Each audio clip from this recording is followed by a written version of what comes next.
Okay. Uh, Before we left kasi for Switzerland, there were many requests for interviews, which we weren't able to accommodate simply because we're so busy preparing for Switzerland. So I thought we'd have one uh, once we got back. So here we are. So there's a lot to talk about. So I think you can open the floor. Okay. Well, good afternoon, Mr. President, and welcome to our friends in broadcast media to this very special sit down with the President with our broadcast media. So today, the President will be entertaining two questions from each of you, and let's get started. We have Ms. Karen Davila of ABS-CBN News. Good afternoon, Mr. President. I'm Karen, and thank you so much for doing this. So I'll be asking you two questions, but you have to forgive me that the first question will have a lot of context in it for agriculture. Losses are driving farmers to desperation. Yeah. Some farmers already taking their own lives. In Davos, you said you would only step down as Agri Secretary if you've ticked off items in your bucket list. My question is, what is in that list? And what will you specifically do to implement for farmers to feel a change in their lives today, in the short and medium term? As a matter of fact, I'm glad you brought that up because we always have been talking about production, non-importation, etc. And we have to always remind ourselves that what we are really talking about is the livelihood of the farmers as well. Not only the supply of food, but of the pricing of food, but also the livelihood of farmers and the future of farmers. I mean, I think it's a much quoted statistic that in the Philippines, the average farmer is 57, 58 years old, and the young people are not that interested to enter into farming. So there are all of these multifaceted problems that we face in terms of agriculture. So again, in the short term, the increasing prices of food products is alarming, and that's why we now have to whatever we do, we must import. I think my sentiments about importation are clear, but it is an emergency situation that has been brought about by neglect of the agricultural sector for many, many years. And therefore, our production is well below our demand. Therefore, we must import. So, because of the chaos that we saw within question when it came to sugar, when it came to the onions, we did not know how much of the commodity was actually in the country. We're starting to get a handle on it now, and so we are going to put in terms of sugar. I mentioned specifically before that we will from now on maintain a 2-month buffer stock. That is to mitigate the speculation. Alam mo, normal yan sa negosyante. Pag alam nila magkaka-shortage, they will keep it hanggang tumaas yung presyo. Maybe you can call that hoarding, but it's a business practice, and that's what we hope to avoid. In terms of onions naman, ganun pa rin ang sitwasyon. We are not producing as much as we consume, and therefore we still have to import. But the schedule of importation, both of sugar and onion, all of the other commodities, the schedule is very, very important. It's not just a question of one lump importation at the beginning of the year. It has to come in at the proper time. So you're not competing with local farmers. So that's a very simple first step. Pag maayos na yan, that is one box that I've been able to tick. Now but we come back to the problem of production. So that, again, we still have to put into place. Once I know that the value chain has already been put together, never mind that it is functioning yet, but we already know what needs to be done in each part of that value chain, and we have the means and we have a plan, then we will have a secretary who will then take my place and will implement that plan. Basta alam natin yung nakakaintindi doon sa ating ginagawa. So those are the essential elements that I'm talking about. There's some reorganization that needs to be done in the Department of Agriculture for the simple reason that we are doing different things from what we were doing before. And so you have to restructure the bureaucracy in like fashion. I wanted to ask, you said you have a bucket list that needs to be ticked off. Would you share some? I mean, Well, that's it. That's it. That's basically it. I mean, Yeah. within within that subject matter, hindi lang yan. I mean, if you go into detail, there are still very many things that we need to do. In terms of production, we have to help the farmers. We have to we are trying to adopt new techniques for the uh, for farming that will actually that we will be able to use new technology, new varieties. Start with the R&D, all that of and especially in the area of agriculture, the overarching issue is climate change. We're having a very tough time uh, scheduling these things because the weather keeps changing. And that one of the reason I've also made contact with several other countries and my counterparts in several countries is that we are trying to develop what we refer to as non-traditional suppliers. And because of the price of fertilizer, the lack of export of wheat, rice, of course, is another thing that we import. Corn, we were going to have to import. But with the shocks that have hit the global economy and with the supply chain problems that we see everywhere, then that is something that we have to work around. And the way to do it is to have many sources of supply so that whatever happens, we have somewhere to go. Hopefully down the road, in a few years, we no longer have to worry about non-traditional supply because we will be able to produce enough for ourselves. Mr. President, about the Maharlika Wealth Fund, Congressman Joey Salceda talked about a re-engineered fund. And I wanted to ask you, he said he described it as the securitization of 44 billion pesos, and it will be listed in the stock market. You have lawmakers, opposition lawmakers, who say that under the law, 50% of the income of GOCCs have to be remitted to the National Treasury, and you use it for the budget. So along with that, how could you ensure that the fund won't be used for money laundering, given you will be accepting private funding? Let's do two in one there. Yes. We'll do the first one first. First of all, the idea of using the GOCCs to put value into the Maharlika Fund was broached in Davos. And it was brought up. I don't know why it's made this news here immediately to the Philippines, and people are very concerned about it. I watched your interview with Congressman Edsel Lagman Thank you. this morning, Yeah. and I have heard the comments that Congressman Joey Salceda has made, and his concerns that he had aired. I agree with him. You cannot use funds of the GOCC. Pera ng gobyerno, what will the government spend? It was a proposal. It's not something that we have adopted. The GOCCs, there are several problems because I remember we had a little meeting, lasted about 15 minutes, and that was proposed. But after the meeting, I pulled Secretary Ben Jokno aside. And we said, what do you think? Sabi niya, hindi yata pwede. And I said, it's too disruptive.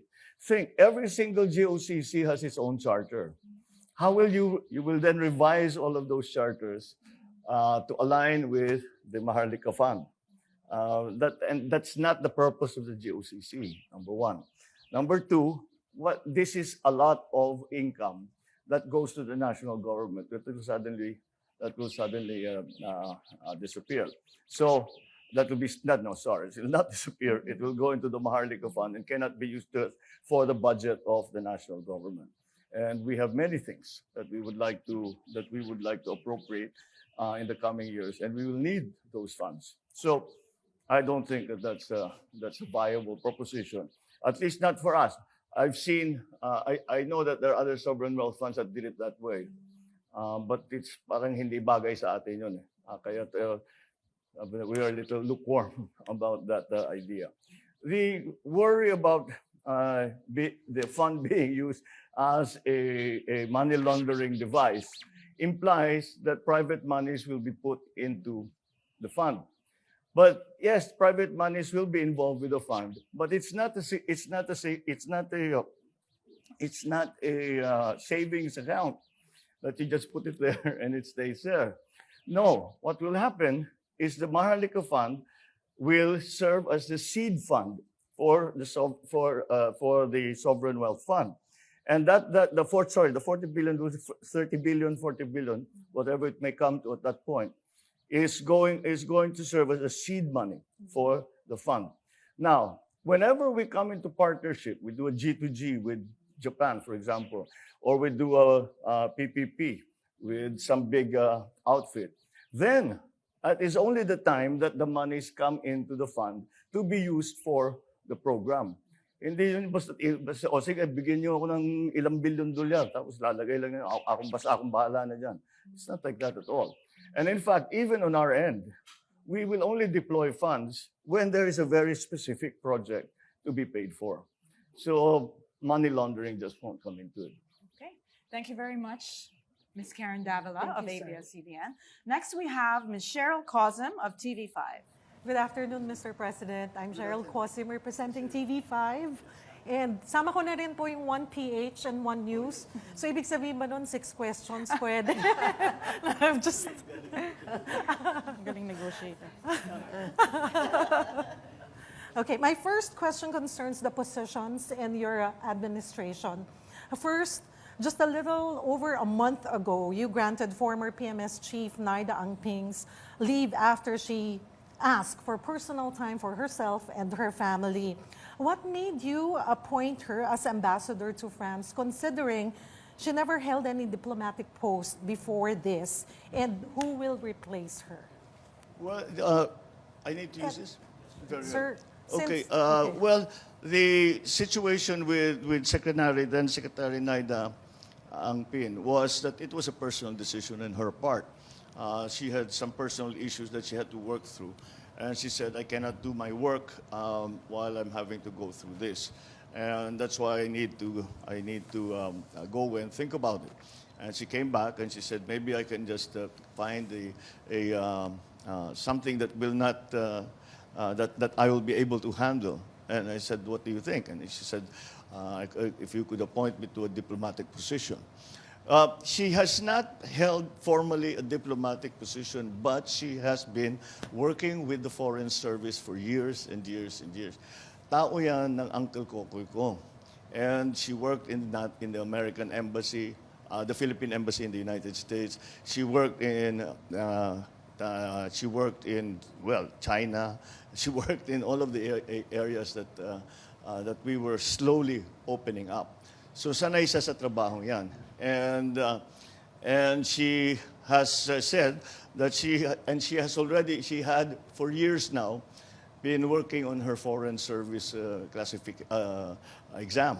So I think that's what she's going to plan to do now. Yun talagang gusto niyang gawin since before.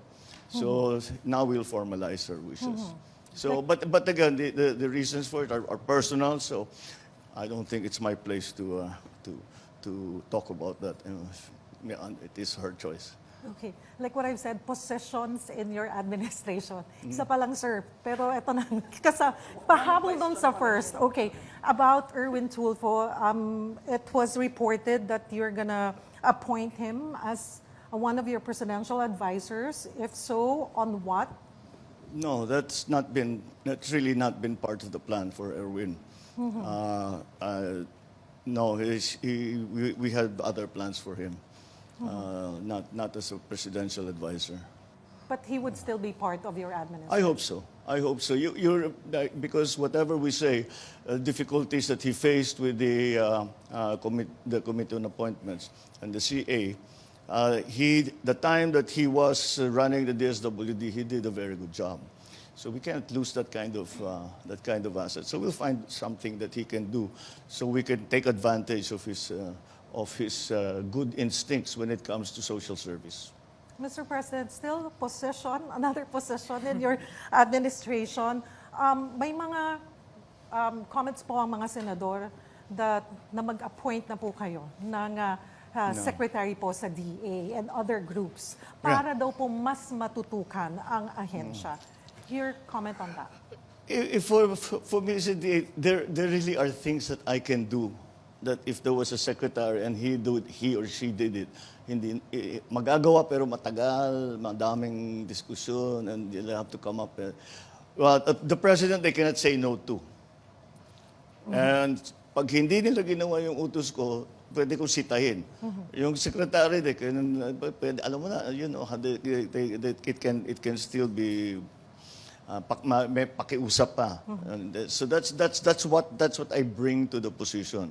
Is that when I make a decision, I say, this is what we need to do, this is the plan, every one of you follow this plan. You do this, you do that, magtatasking tayo. Kailangan masunod yun. And if not, then I have, I can chastise them, I can move them aside, push them into other positions, etc., etc., etc. But generally speaking, if the president asks you to do something, they'll do it. If somebody else will do it, they may do it. They probably do it, but they may not. So we want to take that wiggle room out of that system. And this is my second question, Mr. President. Second question. Just a few weeks after your visit to China, Chinese Coast Guard drove away Filipino fishing boats in Ayungin Shoal. What message does this give you? And what happened to President Xi Jinping's promise for a compromise? Well, we haven't come to that compromise yet. And if the timing of what we refer to as shadowing, is what they do is they shadow our fishing boats. And so that incident happened right after I had returned from China. So we have immediately used with that thing, that mechanism that I talked about. Sinabi we can even immediately contact the Chinese government, and hopefully, though our counterparts on the other side can bring to President Xi's attention this problem, and we have done that. But that does not preclude us from continuing to make protests and continuing to send note verbals concerning this. But you know, this is a long process because it is something new. I just hope we can come to some kind of arrangement, because I cannot see the utility for the Chinese of doing that. These fishing boats are not armed. They don't pose a threat to anyone. So I think that is something that we can achieve in the near term. Thank you, Mr. President. Thank you, Cheryl Cosm of TV5. Next, we have Nelson Lubao of Net25. Magandang hapon po, Good afternoon. Mr. President. Opo. Nice to meet you in person po. Ang aking pong katanungan ay marahil ay katanungan din ng mga simpleng mamamayan tungkol sa inyong foreign travels. Ang una po ay yung binanggit nyo na ang Pilipinas ay naging bahagi na ng tinatawag na BIP Club, best performing economies in Asia. Paano po natin ire-reconcile yan dun sa iniisip naman ng karaniwang tao na pagpunta niya sa palengke, mahalang sibuyas, mahalang iba't iba pang presyo ng bilihin, tapos tayo ay best performing economies, Mr. President? Dahil yung inflation ang pinag-uusapan. Isang aspeto lang yan sa ekonomiya. Kaya yun talaga problema, totoong problema yan. Dahil bumababa na ng konti dahil nagpapasok na tayo ng sibuyas, nagpapasok na tayo ng asukal. So kahit paano, the supply will feed the demand at bababa ang presyo. Kaya yun ang para sa akin ay the reason na tinitignan ang Pilipinas na magandang performance dahil sa ibang bagay. Okay. Kasi maghanap ka ng bansa na 7.1% ang growth rate, na bumaba ng 4.2% ang unemployment rate, na mas mababa ngayon kaysa sa bago ng pandemya. Ibig sabihin, nakapag-create tayo ng halos 2 million jobs mula noong 2020 hanggang ngayon. At yung pati yung peso, medyo tumibay na. Kaya palagay ko, yun, hindi lang ang inflation, kasi lahat naman ng ibang bansa, ganyan din ang inflation. Kaya kung titignan ninyo, ay sasabihin, ito yung mga ibang bagay na kaya't matibay. Kaya nabuo, gumawa. Kasi wala namang VIP noon eh. Nangyari lang yan dahil nagpe-present tayo doon sa Davos at marami tayong pinakita, marami tayong paliwanag, marami tayong diskusyon sa kanila. Sabi na kasama na kayo doon sa grupong yun, Vietnam, Indonesia, and Philippines. So sa Asia, yun ang tatlo na uunahin nilang tignan as investment destinations.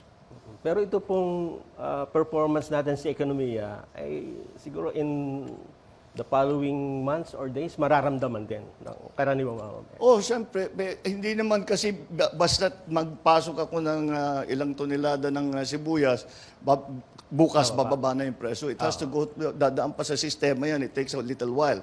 Pero hindi naman ganun katagal. This year talaga, yan ang problema kung hindi nagpapatulog sa akin yung inflation eh. That's what I lose sleep every night over is how to bring down inflation. So I'm determined to make sure that the inflation starts to come down in the first quarter and mag-normalize na pagkatapos nun. Okay. Second question ko po, foreign travels din. Ang puna naman ng iba, bakit ba ang Pangulo ay travel and travel? Ang dami namang problema sa bansa. Ano ba ang, sa tingin po ninyo, mahal na Pangulo, yung travel ninyo na talagang merong immediate effect sa mga Pilipino? Hindi, proseso yan. Matagal. Proseso yan. Hindi yan yung pupunta ka tapos kakausapin mo yung korporasyon, nagustuhan ka, ito malaking pera, sige sa'yo na. Hindi ganoon. Magpapakilala muna tayo. Dahil pagka hindi tayo bumiyahe at nagpakita diyan sa mga conference na yan, hindi tayo iniisip. Wala sa isip nila ang Pilipinas. Siniisip lang nila, dito tayo sa Vietnam, doon tayo sa Indonesia, o doon tayo sa China, doon tayo kung saan-saan. Hindi Pilipinas ang iniisip. Kailangan natin ipakita ang ating ginagawa para naman mapaganda ang potential na investment nila na dadalhin nila dito sa Pilipinas. Yun ang halaga ng mga biyaheng yan. At hindi lang yun. At meron din dahil sa halimbawa sa Davos ay ang subject matter laging pinag-uusapan ay how do we cooperate in a fragmented world dahil nagkaka-fragmentation na raw ang buong mundo dahil sa mga pangyayari sa pandemya, sa Ukraine, lahat 'ito. Paano ngayon natin ibabalik ang kooperasyon? Dahil naman, sang-ayon naman lahat sa pag-iisip na ang kooperasyon na sa bawat bansa ay mahalaga at hindi kakayanin ng kahit sinong gaano kayaman na bansa na nag-iisa. Kailangan may mga partner yan, kailangan may kaalyado yan. Kaya yun naman ay pagpunta natin sa mga ganyang conference, ay masasabi natin, the Philippines can play this part in fostering or in encouraging that cooperation. May lugar tayo. We are participating in the issues and the discussion and in our efforts in the community of nations. Kasi kailangan kasama tayo dyan. Pangatlo, I'm the new kid on the block. Nobody knows who I am. Kailangan ko magpakilala. Kasi pag sabi, bago ito. Sino ba to? May alam ba ito? Tama ba yung mga ginagawa? Ano bang klaseng tao yan? Yun ang it's important also na magkaroon ng personal. Halimbawa, personal sa mga leader. Na kaya ko ngayon, hindi ko kaya gawin yun. Dati, ngayon kaya kong buhatin ng telepono, tumawag dyan sa lahat, tatanggapin naman ang tawag ko. At meron na kami mapapag-usapan. And that's very, very important. Kasi yun na nga, like in President Xi's case, siguro, never pa tayo nagkaroon ng contact at that level. Ngayon, dito nga sa mga ASEAN, sa mga APEC, nakilala ko na silang lahat. Kahit papano, meron ka ng koneksyon doon sa mga taong yan. So that's important. That's very important, lalo na Ito nga, yung kagaya ng sinasabi sa Davos, in this fragmented world. Salamat po. Thank you. Thank you so much, Nelson Lubao of Net25. On this side of the room, sir, we have June Soriao of UNTV. Good afternoon, Mr. President. Good afternoon. Nice to meet you po. In relation po doon sa tanong ni Kuya Nelson, sinabi niyo po sa noong Sabado sa Davos nga po na the Philippines is leading the economic recovery and performance not only in the Asia Pacific but in the whole world. Umani po ito ng maraming reaksyon o iba't ibang reaksyon. Di ba?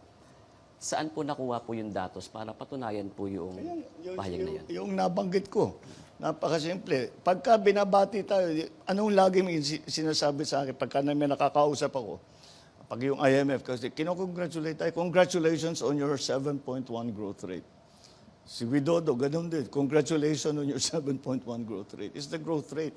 Kasi yun talagang, lahat ng bansa nangutang ng husto dito nung pandemya. Tapos nung dumating ng Ukraine, palaki ng utang. Pasama ang Pilipinas doon.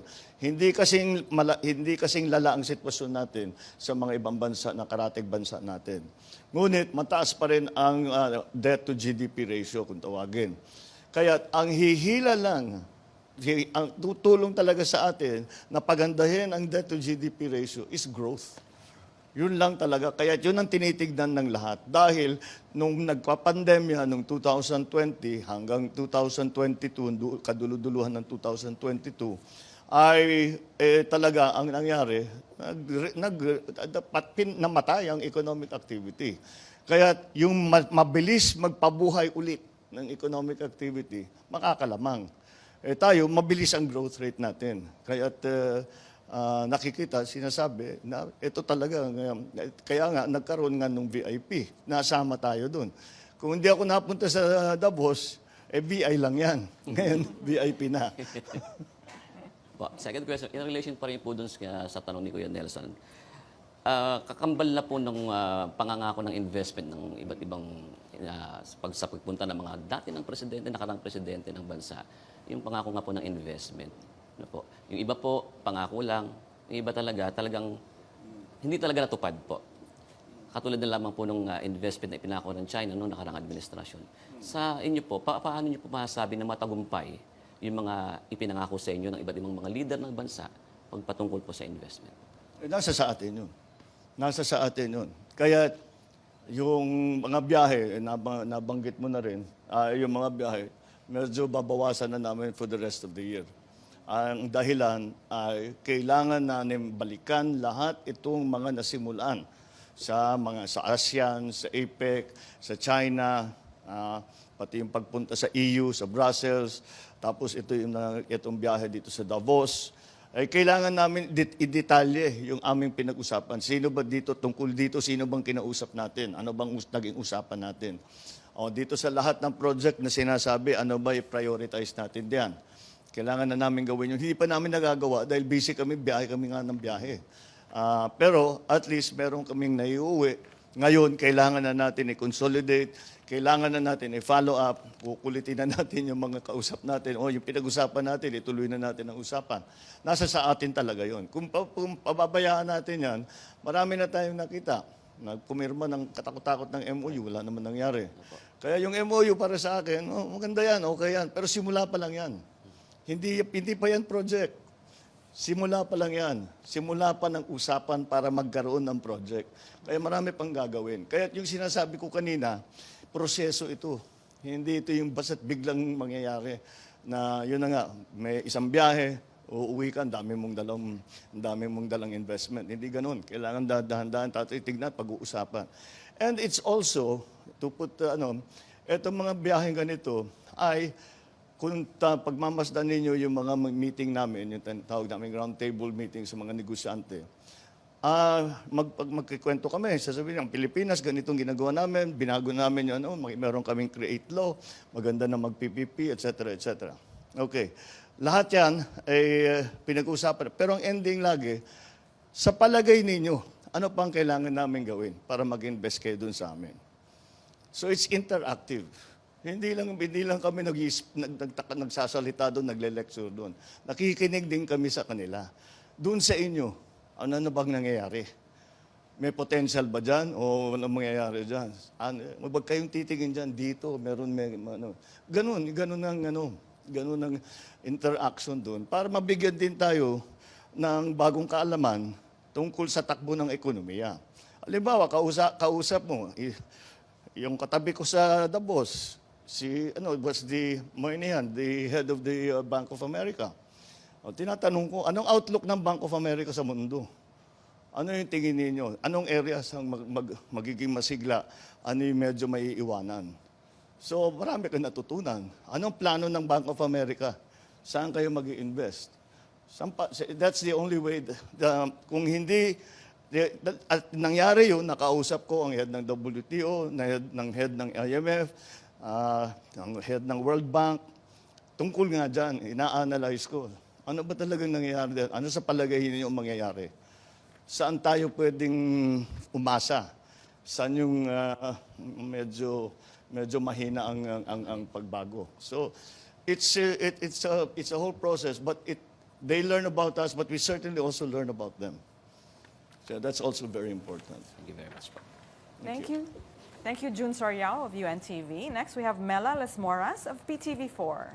Hi, good afternoon, Mr. Good afternoon. President. I'm Mela from PTV4. Sir, follow-up lang po dun sa nabanggit nyo na, yun nga, magbabawas na kayo rin ng biyahe this year. Pero saan-saan po kayo yung mga kumpirmado nyo ng pupuntahan at gaano ito kahalaga para sa ating bansa, yung mga biyaheng ito? The only one na confirmed sa ngayon, APEC, November, sa States. Pero November pa yun.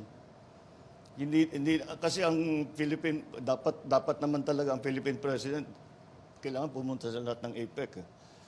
Importante talaga at maraming talagang napapag-usapan. Kahit yung kung minsan 5 minutes lang mag-uusap kayo. Pero mula doon, meron na, bigay na kayo ng number. Pwede mo nang tawagan, pwede mo na i-follow up. At kung minsan, ang nangyayari dyan, kaya kumpleto ang delegasyon namin. Dahil pinasabi ko, kung ano pang mangyari, kailan handa tayo. Nandyan yung sekretary na dapat magtrabaho. Nandyan yung staff niya para gawin na yung papeles. Hindi na mag-aantay na pag-uwi ng Pilipinas. Nandyan na lahat. Kailangan kompleto. Kasi itong mga biyaheng ito, 2 araw yan eh. 2 araw, mahaba na yung 3 araw. Ang dami mong gagawin doon sa 3 araw na yun. Kaya kailangan kompleto na kompleto ka. And that's why that we have tried to be very ready for that. The APEC, again, is one of those that I really have to, a Philippine president should really attend because it is the relationship, essentially, between ASEAN, the Philippines, and the rest of the world. And those are very, very important relationships. So, sa ngayon, yun pa lang na confirm. November, APEC. Opo. Sa San Francisco ata. Opo, and sir, kasi for my second question, about naman sa Maharlika Investment Fund ulit. Ngayon kasi nagbalik session na ang Kongreso. Ano po yung mensahe nyo sa Senado? Kasi nasa kanila na ngayon yung bola patungkol dito sa MIF. At kailan nyo po ba target itong maisabatas mismo? Ang message ko sa Senado, suriin ninyo na mabuti para maganda yung batas natin. Suriin ninyo na mabuti. Siyempre, mas maganda na matapos sa lalong madaling panahon. Pero, hindi naman dapat imadali. Dahil napaka-importante lahat ng bawat salita na ilalagay mo dun sa batas na yun, may kabuluhan yun. Hindi mo basta't pwedeng, tama na yan, okay na. Kailangan talagang pag-aralan na mabuti. Malaki naman ang tiwala ko sa mga senador. Alam naman nila yung kanilang trabaho. Pag-aaralan talaga nila na mabuti yan. And that's the process. Tama yun. Tama yun. But in terms of when scheduled, nag-release ng statement si Senate President na baka by Holy Week matapos na. Maganda yun. That would be good. But ako sa akin, mas importante na maging tama kaysa maging mabilis. So kailangan gawin nating tama. Kahit na lahat naman masyadong matagal eh. Pero basta makuha, we have to get it right. We cannot make that getting it wrong would be a very bad mistake. Okay. Maraming salamat po, sir. Thank you. Okay, thank you so much, Mela.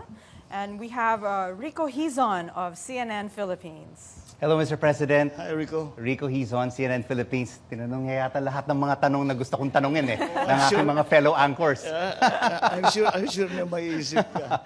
Mr. President, I have been an OFW for 25 years. Hong Kong, London, and Singapore. And having worked with two global news organizations, I've been exposed to the best practices of various governments in the region and around the world.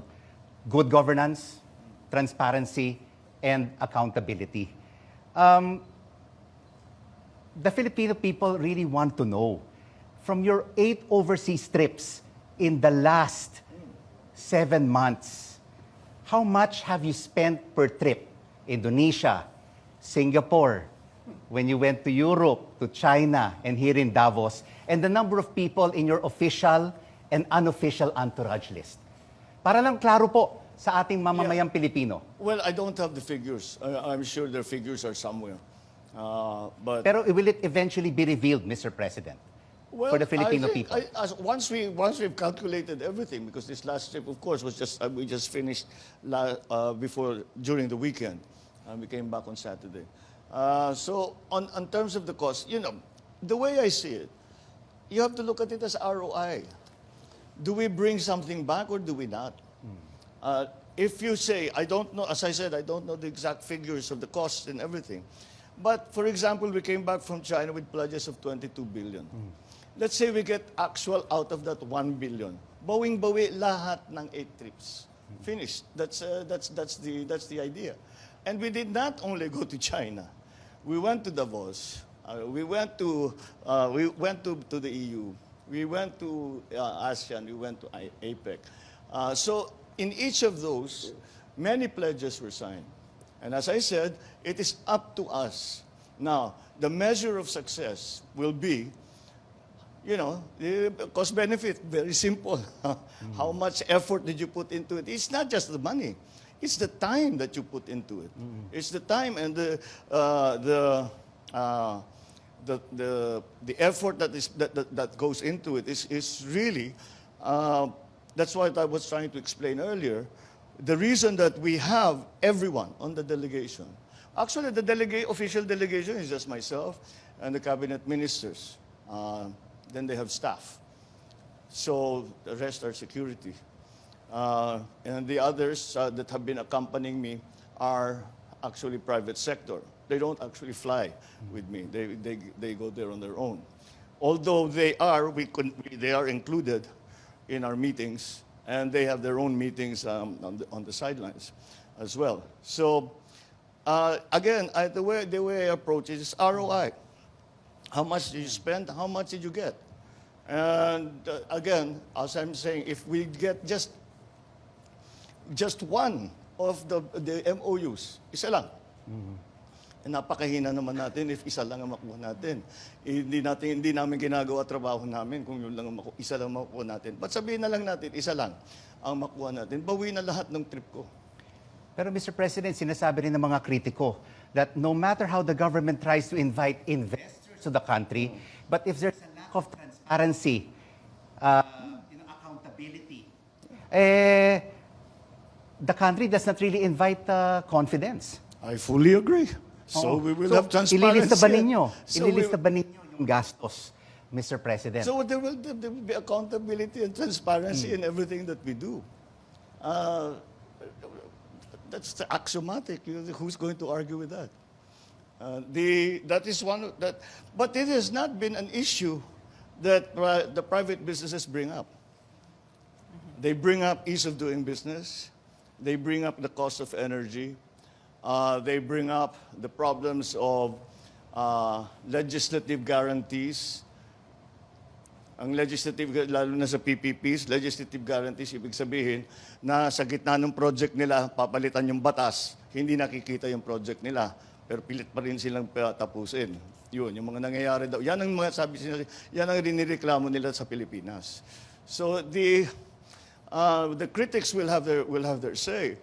But those who are actually contemplating putting good money into the Philippines have other issues. That is not, accountability and transparency is not an issue. Mr. President, you talk about the ease of doing business. You talk about power rates, which is one of the highest in Asia. Not anymore. Not anymore. No, Europe is the same now as us. But what are your plans during your administration to bring this down together with the private sector? Because that is one of the issues that is being raised by many investors around the world. Before, medyo number 2 na lang ngayon. Dati number 1 talaga. Kasi hindi lang itong administration na ito. No, Even the past years, administrations have always been years. promising. Yeah. Let's improve the ease of doing business, So, the bureaucracy. The bureaucracy has to be streamlined. The ease of doing business is because we're talking about trade. So the digitalization is going to be a very important part of that. We have to digitalize customs. We have to digitalize all of these collecting agencies so that the BIR, even the central bank, the payments can be made over the internet. All of those things that we don't do now. We have to remove the discretion. It's just like kung gawin, the thing is to lahat ng kahit wala kang kausap na tao, nagagawa mo yung kailangan mo. Kung makuha mo yung lisensya mo, makuha mo yung permit mo, makapagbayad ka nung whatever it is, ng fee, whatever it is to get your papers, whatever it is. So we came up against a very disturbing finding here in the Philippines. The ordinary Filipinos who have connectivity talk to every aspect of their lives through the internet, to the school of the children, to their business, to their friends. And the only entity that they do not talk to over the internet is the government, because the government is not digitalized. So let's digitalize the government, and that will take us a long way to helping in the ease of doing business. Now, the problem of energy is a very major one. It's a very major one because at the bottom of it is simple. The supply of power, the demand for power far exceeds the supply that we are producing. And there's also a problem in distribution, which is why the prices are so high. And that has to be fixed also. But in the long term, once we fix what we can at home, in the long term, and that is one of the things that we will talk about a great deal on these trips, is bringing new power plants into the Philippines. And of course, we are stressing on renewables because we're trying to improve the mix of power generation between traditional and renewables. So that is, but that's a long term. Anything I start, anything this government starts, we will not see the end. Ang nuclear power plant, 6 years, 7 years. Ang floating wind turbine, 6 years, 7 years, ganun din. Anything is 6 years, 7 years. But we have to start. So that's what we're planning to do. We will start. Isang tanong na lang, baka kasi hindi na ako Magagalit na makakatanong sila. Mr. President, ang ating utang, 13.6 trillion pesos, ang taas-taas. And our debt-to-service ratio is more than 60%. Paano natin po ipababa ito? I'm sorry. That's growth. We will pull ourselves out of debt via growth. That really is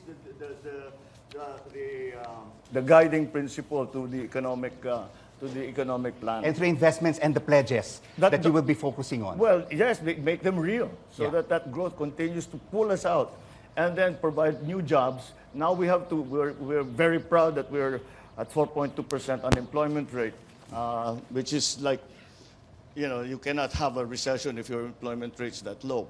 But despite that, we still have to make the jobs more higher quality. We have to make them better.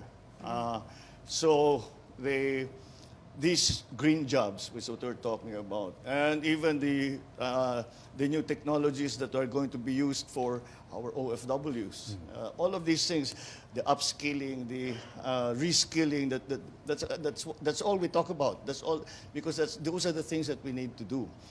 It's not one simple thing. There is no silver bullet. We have to do very many things to make it right. Because what we are in fact doing is restructuring the entire Philippine economy to adjust to the new world global economy. Thank you, Mr. President. Thanks, Rico.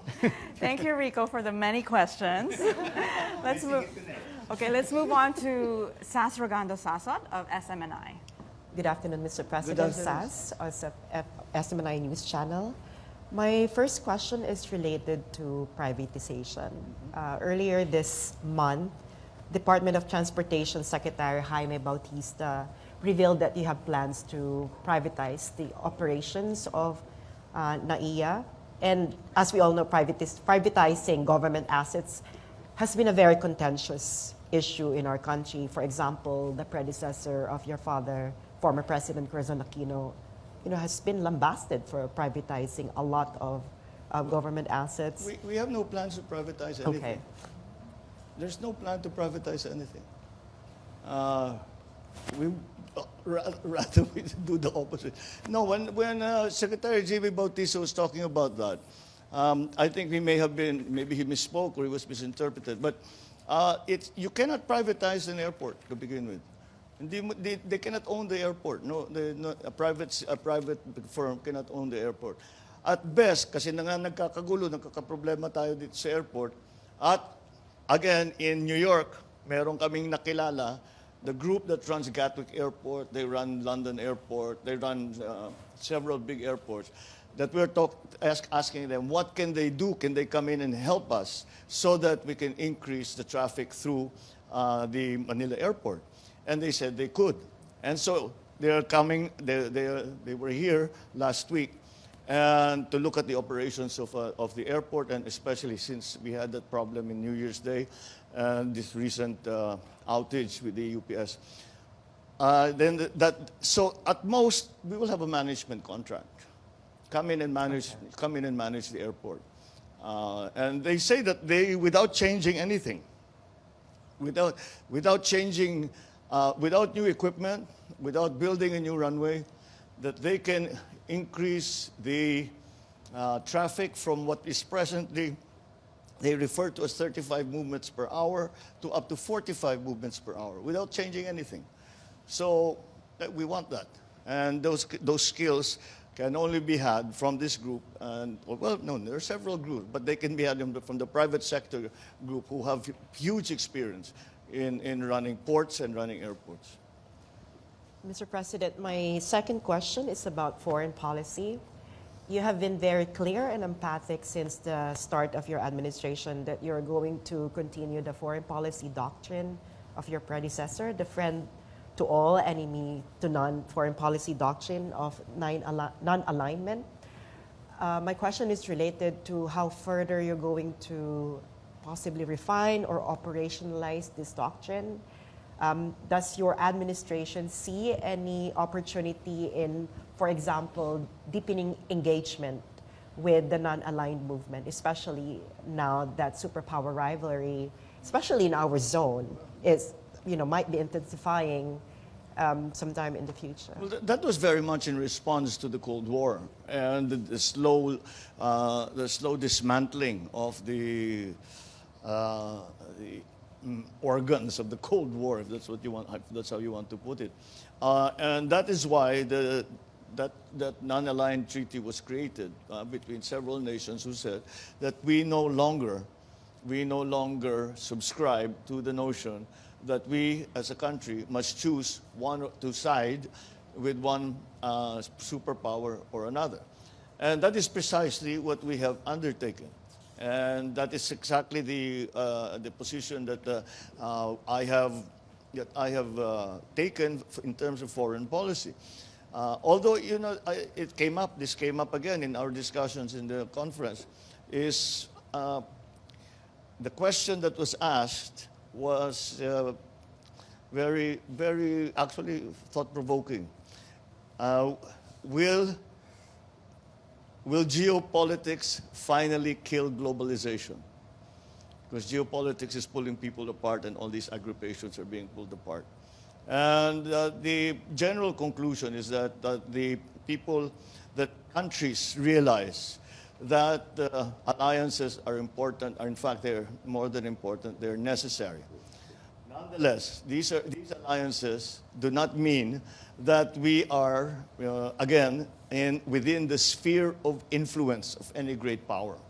As a matter of fact, in ASEAN, we all came to the agreement that at the very least, in ASEAN, in the Asia-Pacific region, the future of the region must be decided by those in the region, not by some outside power.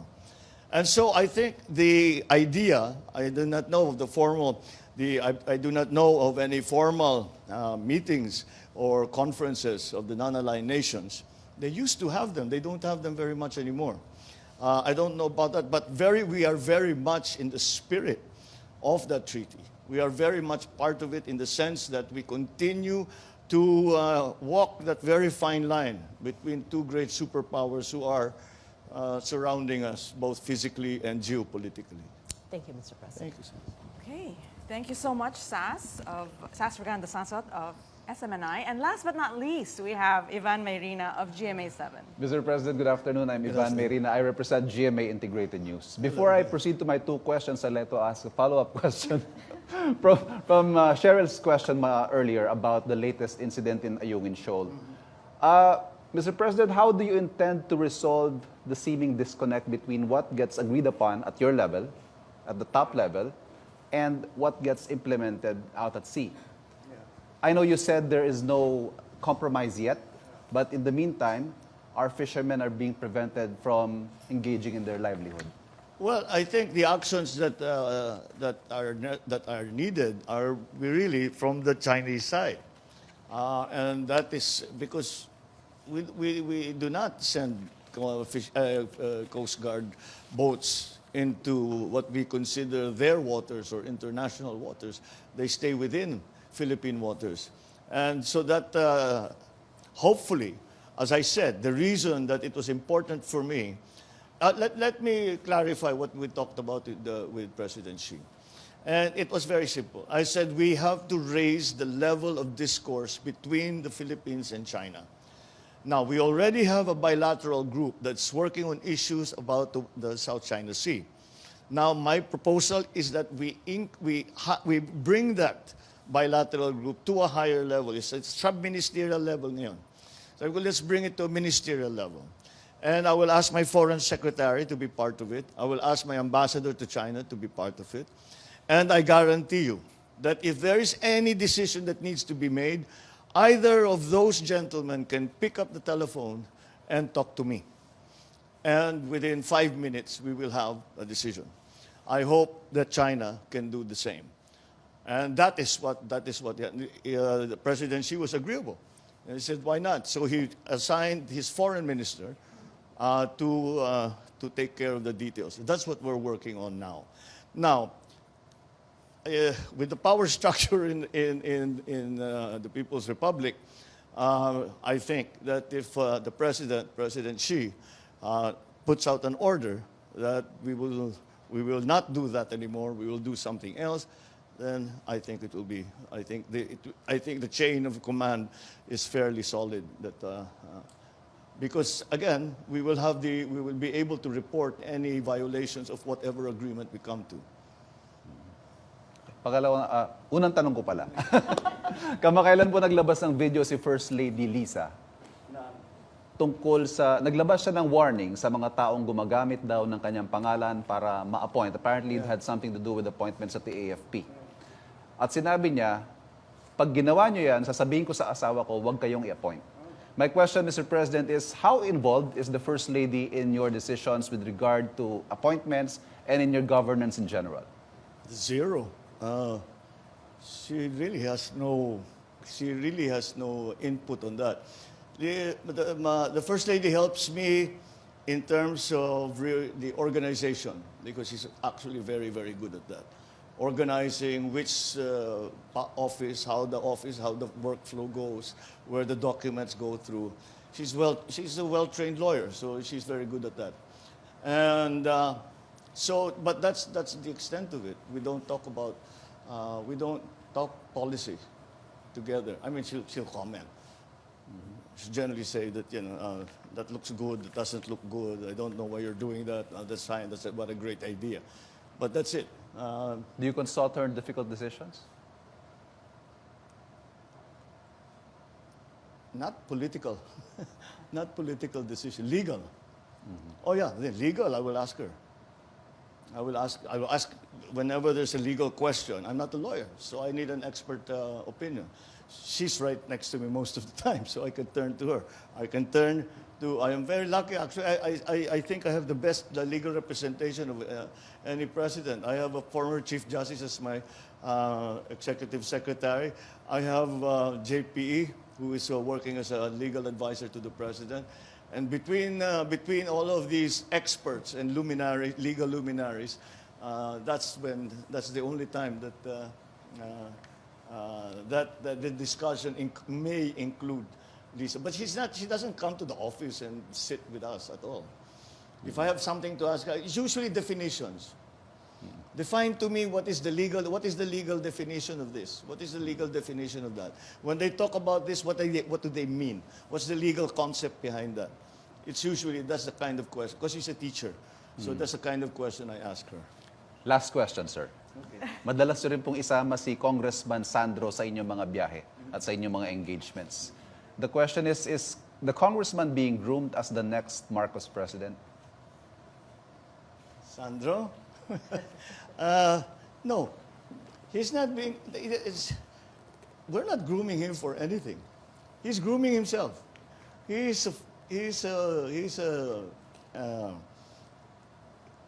has decided on this career in politics, and he will handle it the way he does. There's not some long-range plan that one day Sandro is going to be president. He will actually laugh in your face if you tell him that. But no, there's no. We don't think in those sense. He has worked in Ilocos Norte. Even talk of the presidency would be so premature, and it's not something that we plan. I mean, we'll see. I think he has the same attitude as I do. I'll take this as far. I'll do as well as I can, work as hard as I can, and take this as far as I can. Which is exactly what I said. Well, like when people talk about did you plan this to be president? I said, well, I was a congressman. I said, well, masarap din siguro mag-presidente, no? Governor ba? All these problems na hinaharap ko, maayos ko sana ito kung presidente na ako. Senador, ganun din. Diba? Everybody dreams to be the number one position. But that doesn't mean that we're plotting. We have this long-range plan. Not at all.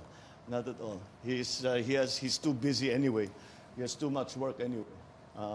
The reason he accompanies us is because he's an author of the Maharlika Bill, the Maharlika Fund Bill, and sometimes he has. Like I had an interview with Financial Times.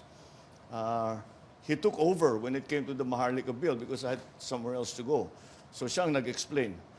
Author naman siya, dapat alam niya. So these recent trips, that's the reason why he has been with us. Thank you, Mr. President. Thank you. Well, on that note, thank you so much, Mr. President. Thank you so much. One round lang. No round. Round two. But let's wrap it up. Yeah, thank you so much to our friends in media, our anchors in broadcast media for being here in our sit down with Mr. President. And I hope you liked it.